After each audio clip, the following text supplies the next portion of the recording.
En Credicop pensamos que hay tantos sueños como argentinos. Como ella, que más que con una casa, sueña con un hogar. O como él, que quiere crecer con su pyme. O como vos, que simplemente querés realizar tus deseos. Créditos Credicop. Arma tu crédito. Arma tu sueño. Banco Credicop Cooperativo. La banca solidaria.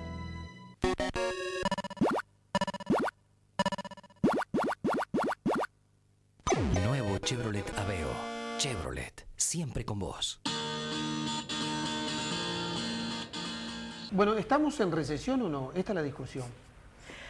Bueno, oficialmente no, pero no hay nada creíble en el INDEC actualmente, así que, por poner un caso, hay estadísticas privadas que durante muchos meses han sido coincidentes con las del gobierno. Resulta que durante el año 2009 las del gobierno son mucho mejores que las privadas. Claro, mi sospecha es que es el gobierno el que está mintiendo, no la cifra privada. De modo que yo diría que sí, en la actualidad sí.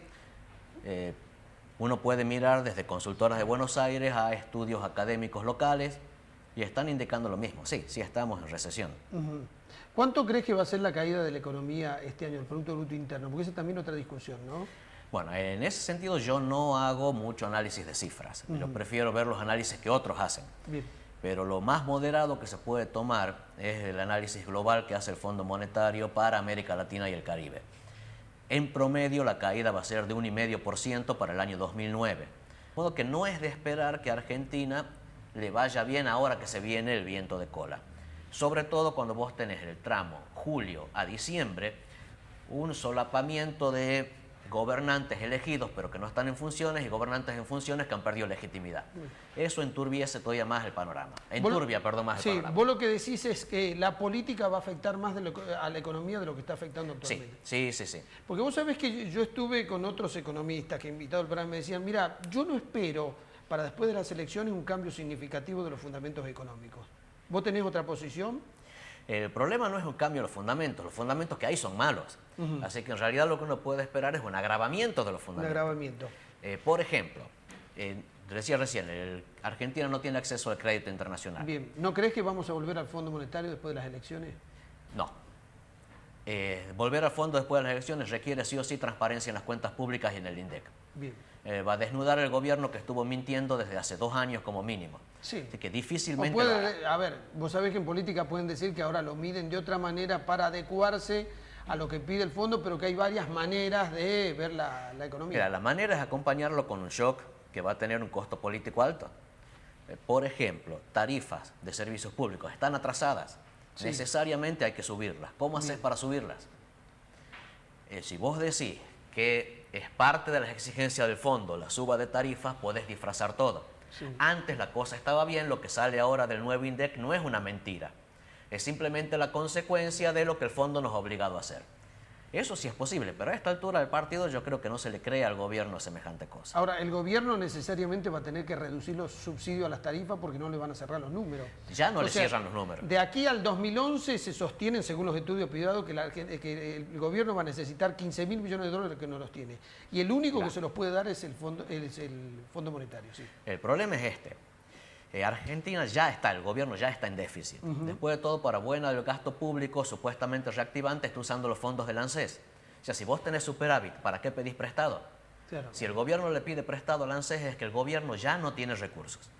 Va a tener que disminuir los subsidios. El problema viene por otro lado. Está bien disminuir los subsidios y hacer subir la tarifa. Lo que va a estar mal es que mantengan los impuestos. Y eso el gobierno se va a ver obligado a hacerlo para no perder más recaudación. Para mí sí es un caso de justicia subir tarifas. Yo trato de ser más o menos ahorrativo en el uso de energía. Sin embargo, pago impuestos. Bueno, el tipo que es derrochón de energía está siendo subsidiado por mis impuestos. Yo hago el sacrificio de consumir racionalmente. Gracias a los impuestos que pago, hay gente que tiene tarifas bajas y consume de más. Lo lógico es subir la tarifa y bajarme a mí los impuestos. Claro. Bueno, la suba de tarifa es probable que ocurra, la baja del impuesto no. Otro tema, cuando se pusieron muy nerviosos con esta caída del superávit fiscal, ¿no es normal que haya caída del superávit fiscal en un país cuando hay que hacer medidas anticíclicas? O sea, cuando el Estado tiene que salir a gastar más para mantener el nivel de actividad? Sí, sí es normal que ocurra. Los problemas van por dos lados. Una, cuando la caída del superávit lo tenés, o la entrada en déficit, la tenés sin haber tomado medidas anticíclicas. El otro problema es qué confiabilidad hay. Si yo soy un país serio y tengo que caer en rojo para salir de una crisis, no importa, soy creíble. El problema de Argentina es que no es creíble. Aparte, por ejemplo, Chile está tomando fuertes medidas anticíclicas. De América Latina es el país que más porcentaje de PIB va a destinar a medidas anticíclicas. Un poquito menos del 3% del PIB. Ahora, lo hace porque tiene un fondo anticíclico. En el periodo de auge estuvieron ahorrando recursos que ahora pueden gastar para medidas reactivantes. Entonces, vos podés tener una situación donde te empeoren las cuentas sin caer en déficit, si has sido prudente antes. Argentina no fue prudente. Gustavo, hay una discusión sobre el tema del tipo de cambio. Hay quienes dicen, si observamos el tipo de cambio de los países con los que exportamos, estamos bien. Si observamos el tipo de cambio con el dólar de Estados Unidos, estamos un poquito atrasados. Pero los industriales quieren mayor competitividad. En ese sentido, ¿cuál es tu posición? Si los industriales quieren un dólar más caro, yo quiero un dólar más barato. Yo soy consumidor. Claro. Como consumidor me convienen los artículos baratos. Ahora, ¿cómo resuelves eso? Y libera el tipo de cambio. O sea, un mecanismo de tipo de cambio fijo tiene su utilidad, como fue durante la convertibilidad, nada más que como herramienta de corto plazo para frenar la emisión sin respaldo. Punto. Ahora, a partir de ahí vas a tener siempre problemas, o de adelanto cambiario o de atraso cambiario, según cómo sea la inflación. Esa es la situación hoy. ¿Qué me parece a mí sobre el tipo de cambio? Déjalo flotar. Es un precio. Como cualquier precio, lo mejor que puedes hacer es no intervenir. Si el dólar fuera barato, va a tener el problema de que le cae la recaudación por retenciones a la exportación, que son alrededor del 13% de sus ingresos tributarios. Ahora bien, un dólar caro también le sirve para hacer proteccionismo.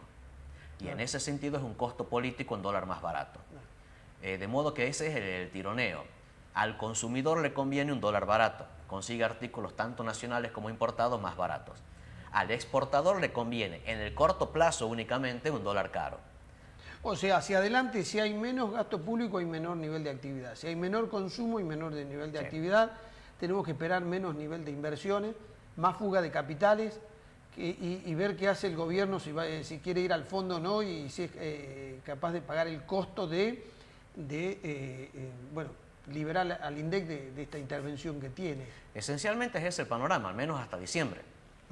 ¿Qué será de ahí en más? No sé. El problema es cómo el oficialismo digiere el resultado electoral. Si el oficialismo gana, se va a sentir respaldado para hacerle apretar más el cinturón a la sociedad. Y si pierde, no sería de extrañar alguna postura revanchista que lleve a lo mismo. Así que no, el panorama hasta diciembre al menos no es nada bueno. Sí, hay algunos que sostienen, a ver, después de las elecciones vienen las medidas antipáticas. Suben las tarifas, señores, se blanquean algunos números, se dice la verdad. Total, ya está el resultado del y se paga el costo. Ahora, va a haber un problema, porque van a estar los que son electos, pero que no están en funciones, los que están en funciones. ¿Quiénes deben tomar las medidas? Bueno, ese es el problema del adelantamiento de las elecciones. Claro. Legalmente quien tiene que tomar las medidas es el que está en funciones. Sí.